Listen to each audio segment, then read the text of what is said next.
사랑하는 중등부, 고등부 친구 여러분, 또 함께 예배하는 우리 많은 모든 사람들을 주님의 이름으로 환영하고 축복합니다. 우리가 지금 함께 만나지 못하고 온라인으로 예배드리지만 우리가 함께하는 것보다 더 깊은 은혜와 더 큰 사랑 가운데 거하는 저와 여러분이 되기를 주님의 이름으로 축복합니다. 우리가 오늘 함께 말씀을 나눌 것입니다. 함께 말씀을 볼 텐데 이 말씀 가운데 우리에게 주시는 하나님의 메시지를 붙들고 오늘 하루를 또 한 주를 우리의 인생을 살아가는 주님의 인도 따라 그 길을 걸어나가는 저와 여러분이 되시기를 주님의 이름으로 축복합니다. 먼저 함께 말씀을 읽겠습니다. 오늘 같이 볼 하나님 말씀은 구약성경 신명기 1장 1절부터 8절까지의 말씀입니다. 함께 읽도록 하겠습니다. 이는 모세가 요단 저쪽 숲 맞은편에 아라바 광야 곧 바란과 도벨과 라반과 하세롯과 디사합 사이에서 이스라엘 무리에게 선포한 말씀이니라. 호렙산에서 세일산을 지나 가데스 바네아까지 10하룻길이었더라. 40째 해 11째 달 그 달 첫째 날에 모세가 이스라엘 자손에게 여호와께서 그들을 위하여 자기에게 주신 명령을 다 알렸으니 그때는 모세가 헤스본에 거주하는 아모리 왕 시온을 쳐 죽이고 에드레이에서 아스타롯에 거주하는 바산왕 옥을 쳐 죽인 후라. 모세가 요단 저쪽 모압 땅에서 이 율법을 설명하기 시작하였더라. 일러스되 우리가 하나님 여호와께서 호렙산에 우리에게 말씀하여 이르시기를 너희가 이 산에 거주한 지 오래니 방향을 돌려 행진하여 아모리 족속의 산지로 가고 그 근방 곳곳으로 가고 아라바와 산지와 평지와 네겝과 해변과 가나안 족속의 땅과 레바논과 큰 강 유브라데까지 가라. 내가 너희의 조상 아브라함과 이삭과 야곱에게 맹세하여 그들과 그들의 후손에게 주리라 한 땅이 너희 앞에 있으니 들어가서 그 땅을 차지할지니라. 아멘.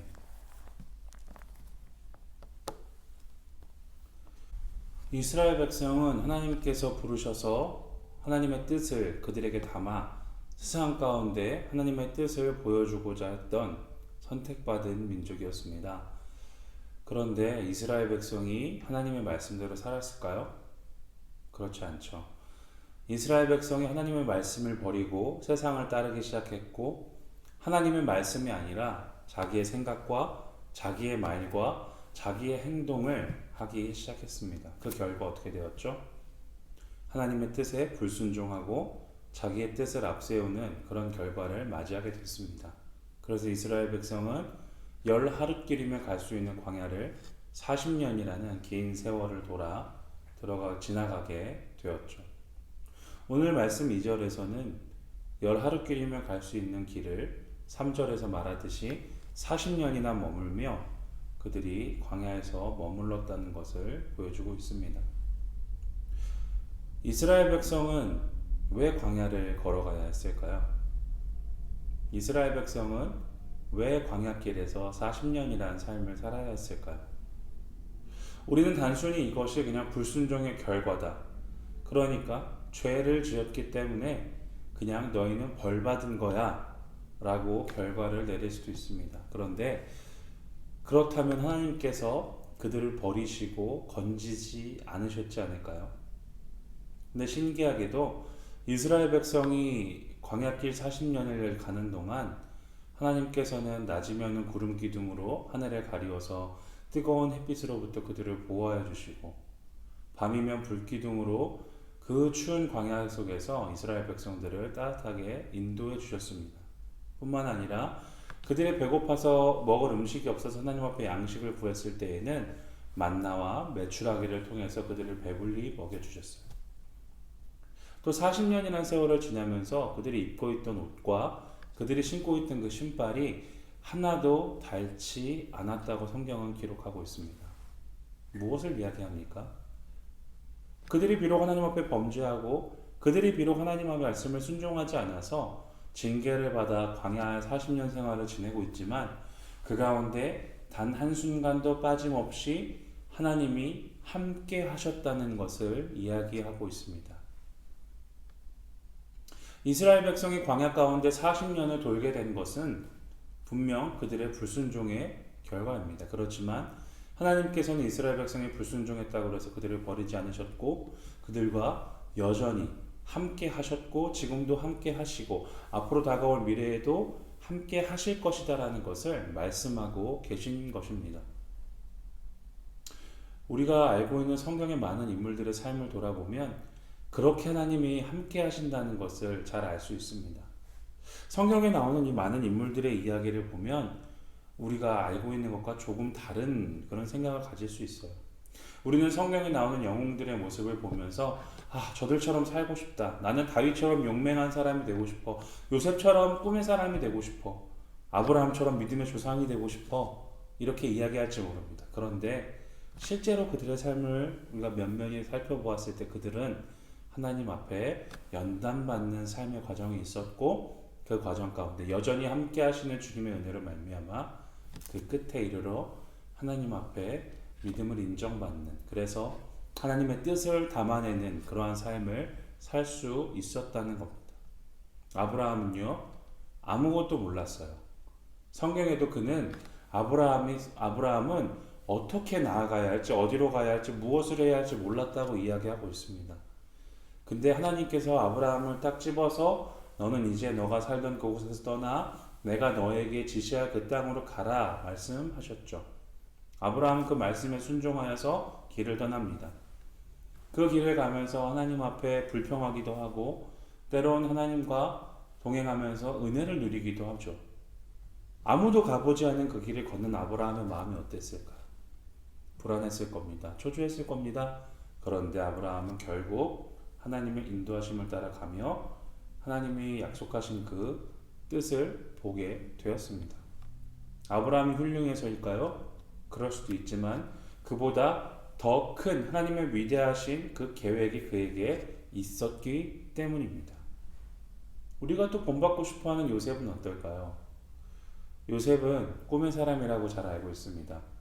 우리가 그의 삶을 본받고 우리도 요셉처럼 위대한 국무총리가 되고 싶다. 우리도 그 사람처럼 위대한 사람이 되고 싶어. 막 이야기하죠. 그런데 실제로 요셉의 삶은 어땠나요? 요셉은 형들에게 버림받았고 종으로 팔려갔고 감옥에 들어갔고 배신을 당했고 그렇게 끊임없이 무언가 뜻이 좌절되고 꺾이고 이루어지지 않는 삶을 살아왔습니다. 그러다 마지막에 이르러서야 그 요셉이 국무총리에 오르게 되고 그로 인하여서 이 자기의 가족들과 이 민족이 구원을 받는 그런 자리에 오르게 되는 것이죠. 성경은 이 요셉의 삶을 가리켜서 그의 혼이 나갈 정도로 연단을 받고 있다고 이야기합니다. 더불어서 그것이 하나님의 말씀이 응하기까지라고 요셉의 삶을 평가하고 있습니다. 무엇을 말할까요? 요셉이 겪는 어려움, 그가 겪었던 그 많은 시련과 연단의 과정들은 하나님으로부터 버림받아서 징계로 인하여서 하나님으로부터 저주를 받아서가 아니라 하나님께서 보이시고자 하시는 그 구원의 뜻을 이루기 위한 것이다라고 오늘 성경은 말하고 있는 것입니다. 그래서 우리는 요셉을 닮고 싶다고 이야기할 때 요셉의 성공하는 모습을만 바라보면서 이야기할 것이 아니라 그가 감옥에 있을지라도 그가 노예로 팔려갔을지라도 어느 환경 가운데 있을지라도 그와 함께 하시며 동행하셨던 그 하나님으로 인한 형통함을 바라봐야 하는 것이죠. 다윗도 우리가 알고 있는 것처럼 골리앗을 물리친 위대한 영웅이라고 생각합니다. 물론 위대한 일이죠. 하나님이 그 다윗을 통하여서 원수의 장수를 물리치셨으니까요. 그러나 그 일로 인하여서 다윗은 오히려 어려움을 겪습니다. 다윗이 그냥 편하게 양이나 치고 아버지 심부름이나 하고 형들의 뒤치다꺼리나 하며 살았으면 편했겠죠. 그게 익숙했으니까요. 그러나 다윗은 골리앗을 물리치는 순간부터 그의 인생은 계속해서 쫓기는 삶을 살게 됩니다. 자기의 장인어른이었던 왕에게 계속해서 쫓기게 되고요. 그 뒤에 그가 왕위에 오른 뒤에는 자기의 아들이 반역을 일으켜서 쫓기게 됩니다. 그의 인생에서 평탄한 날은 별로 없었어요. 그러나 성경은 평가하죠. 다윗을 하나님의 마음에 합한 자라고 이야기하고 있습니다.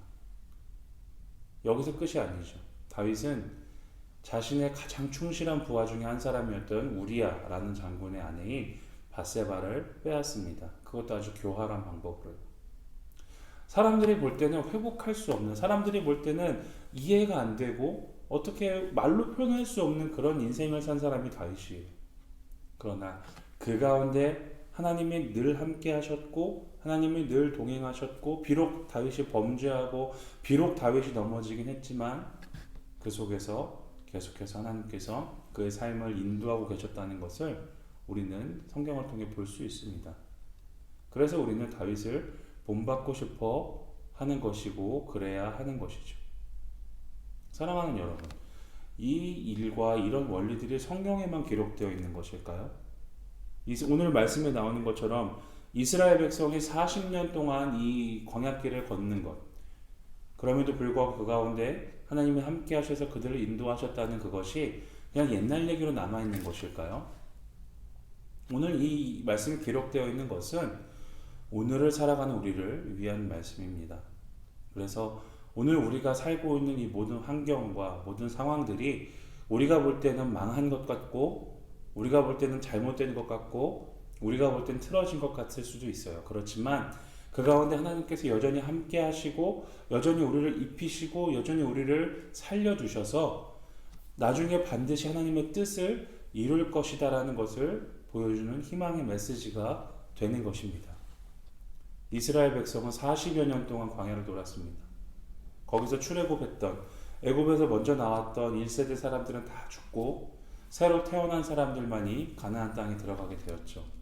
그렇지만 그 과정을 겪으면서 그들은 하나님의 함께 하심을 더욱더 배울 수 있었고 하나님의 함께 하심이 무엇인지 피부로 느낄 수 있었고 하나님의 이끌어 가심이 무엇인지를 그들의 뼛속 깊이 새기는 시간을 가질 수 있었습니다. 어쩌면 이 코로나로 인해 이 시기를 겪는 우리들도 이 이스라엘 백성과 마찬가지로 이러한 시간을 보내고 있는지 모르겠습니다. 하나님께서 우리에게 허락하신 이 시간을 보내면서 더욱더 하나님과 가까이 하는 시간이 되었으면 좋겠습니다. 그래서 우리가 이 모든 것이 끝나고 다시 한번 우리의 인생을 돌아보았을 때 우리가 이 어려운 시기도 우리가 버려진 줄 알았는데 우리가 징벌만 받는 줄 알았는데 이 우리와 여전히 함께 하시는 그 하나님의 따뜻한 안아주심이 있었구나. 여전히 우리를 보호해 주시는 그 하나님의 인도하심이 있었구나. 우리가 그것에 감사하며 그것을 고백할 수 있는 날이 반드시 오게 될 줄로 믿습니다. 바라기는 저 여러분이 이 시기를 함께 보내면서 이 시기 가운데 그러한 믿음의 장성함, 그러한 믿음의 고백이 우리의 입술을 통해 증거되기를 주님의 이름으로 부탁드립니다. 우리가 있는 자리에서 우리가 살고 있는 그 현장에서 우리가 하나님을 고백하며 하나님을 입으로 시인하며 하나님의 인도하심을 우리가 감사함으로 찬양하며 살아가는 저 여러분 되시기를 바랍니다. 비록 어렵죠. 비록 어려울 수 있죠. 중등부, 고등부 우리 학생이기 때문에 우리가 지금 계약의 문제가 또 여러 가지 어려운 문제들이 얽히설키 있기 때문에 우리의 인생이 어려울 수 있습니다. 그렇지만 이 기간이 지나고 난 뒤에 반드시 우리에게 주실 그 기쁨의 날을 기대하며 살아가게 되시기를 주님의 이름으로 부탁드립니다. 기도하겠습니다. 좋으신 아버지 하나님, 하나님의 그 너무나도 고마우신, 또 너무나도 놀라우신 그 뜻을 우리가 바라보며 삽니다. 하나님 우리와 함께 하시고 하나님 우리와 동행하셔서 지금도 내 곁에서 나를 지켜주고 계심을 믿습니다. 지금 여러 가지 일들로 인하여서 사회가 혼란스럽고 전 세계가 신음하고 있습니다. 하나님, 그러나 우리가 주님의 인도하심 가운데 여전히 있음을 알게 하시고 하나님을 바라보며 새 힘을 더 나아갈 수 있도록 인도하여 주옵소서. 오늘 이 하루를 주님의 뜻 가운데서 살게 하시고 우리의 인생을 주님의 뜻 가운데 계획하게 하셔서 주님과 함께 동행하며 주님과 함께 날아오르는 우리 모든 중등부, 고등부 친구들이 될 수 있도록 인도하여 주시옵소서. 살아계신 예수님의 이름으로 기도드리옵나이다. 아멘.